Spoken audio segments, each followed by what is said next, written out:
Good morning, Chandra here. I'm just going to give you a few reflections on the last week as I've been travelling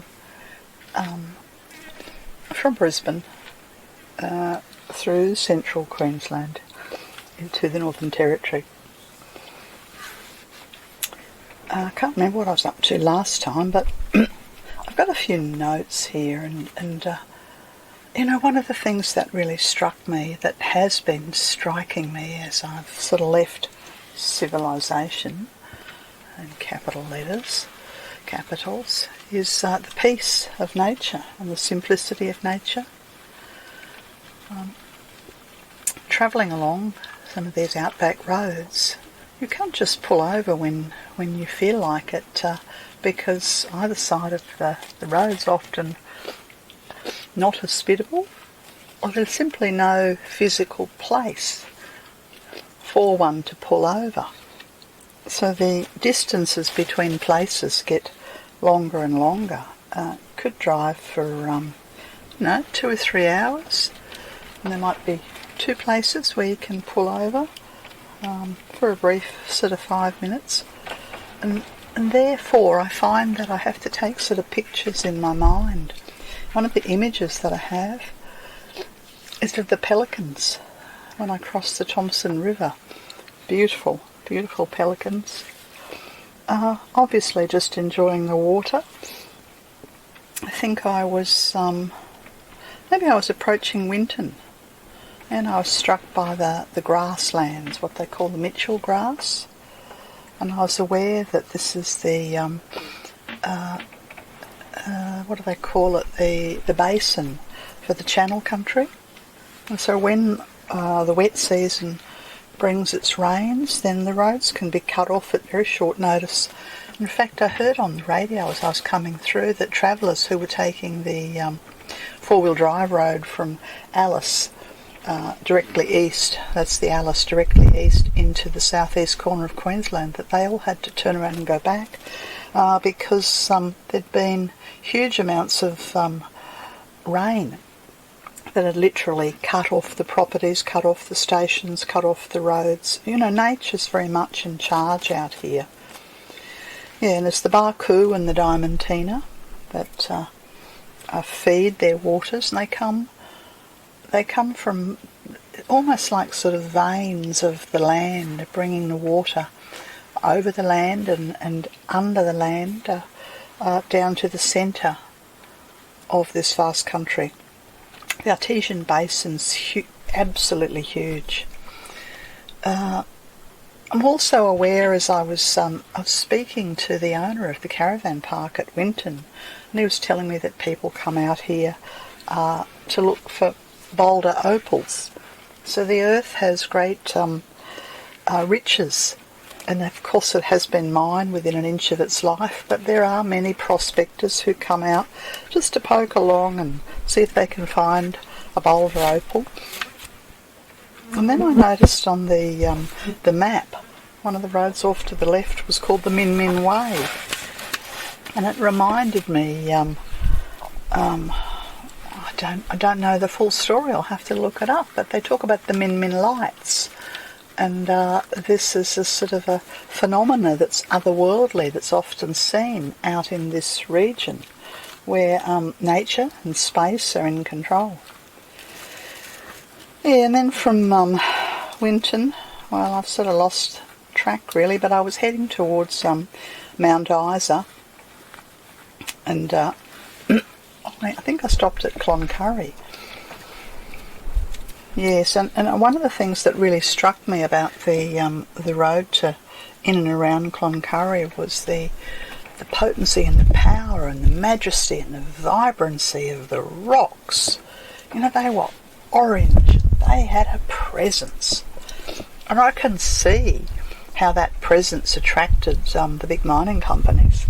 And of course they're still there, and I think it was pretty sure it was in Cloncurry. I noticed that the community of people who live out here, they have a wonderful life. Well, from the outside looking, observing, a lot of young people. They're out here working in the mining industry, and they're given accommodation, and They're all wearing their high-vis sort of work clothes when they rolled into the caravan park at 5 o'clock, and a lot of camaraderie. And I noticed that they're very well looked after. There's fantastic facilities. There's serious-looking vehicles, four-wheel drive ones with great big tyres and big bull bars. And there's no-nonsense sort of vehicles. Big sort of telecommunications on them, and yet they obviously know how to relax. They're sort of sitting around in the evening, very quietly, sharing a few beers, no doubt. Some of them were in the gym, and they obviously enjoy their lifestyle. I didn't see anyone over 40, I don't think, in the workers. Yeah, so this is part and parcel. It was really lovely to feel the heart of the community, of the people who've made this, what people on the east coast of Australia would consider to be arid land and harsh environment. Very welcoming, very warm. Yes, I took the road from Cloncurry to Camooweal.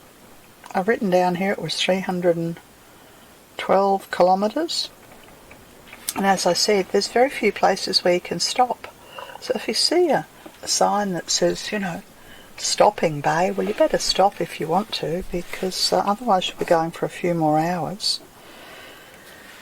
Yes, and the hotel appeared to be the centre of activity at Camooweal, but I just sort of felt more like I wanted my own space and my own presence and my own peace. I think it's clearly taken me a good week to throw off the busyness of the city and to be able to just sort of remind myself to rest.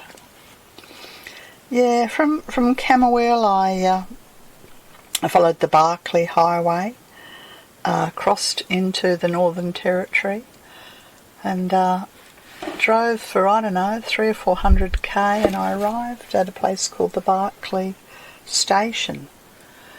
And I kind of felt the way, how would I? It was an oasis in the midst of this vast sort of wilderness of, almost unforgiving. If you didn't know where water was and if you didn't have food, well, you could be in serious trouble in this country. And so to pull into the Barkly station, I think they call it a roadhouse, it's a van park, it's like a haven, and meeting many travellers there, travellers who are going west, who are going east, modern day travellers with, big rig setups. Well, mine's very small and very modest, but, and again there was a sense of, community, but again a different kind of community. This is a community of people whose life's on the road, what we refer to in Australia as the grey nomads. A lot of I would say primarily retired couples travelling around enjoying this amazing country as I am, sharing their stories of it could be stories of how much rain there was in the last town, how wild the weather was, how could be the price of petrol, all kinds of things. Just sharing stories, stories of travelling on the road. And I've always been a traveller, and I've always related to people who travel. I think it goes back to some gypsy incarnations, but and of course there are certain habits and rituals of the road that people partake in. There's a resting during the very hot hours of the day. There's people just putting their feet up, sitting in the shade of their vans under the trees, just resting. There's a sort of an afternoon ritual of wandering around, meeting the local neighbours, For some people, there's alcohol's part of the evening sort of ritual. For others, it's just observing the moon coming up, or staring at the stars in the brilliant panorama of the heavens. Yeah. For others, there's attending to the vehicles, and I found myself in conversation with a gentleman about really mundane things, about how well his van travels and what kind of vehicle that he has, and things in common that I would previously never have had in common. And it's this sort of common spirit of humanity that seems to strike me. That's we crave it, and we seek it, and we reach out, and it's kind of who we are. We're not meant to live in isolation. I suppose the pandemic's kind of shown us that we crave connection. So I think really that's what I've been noticing as I've been travelling this last week, is the various ways that we connect.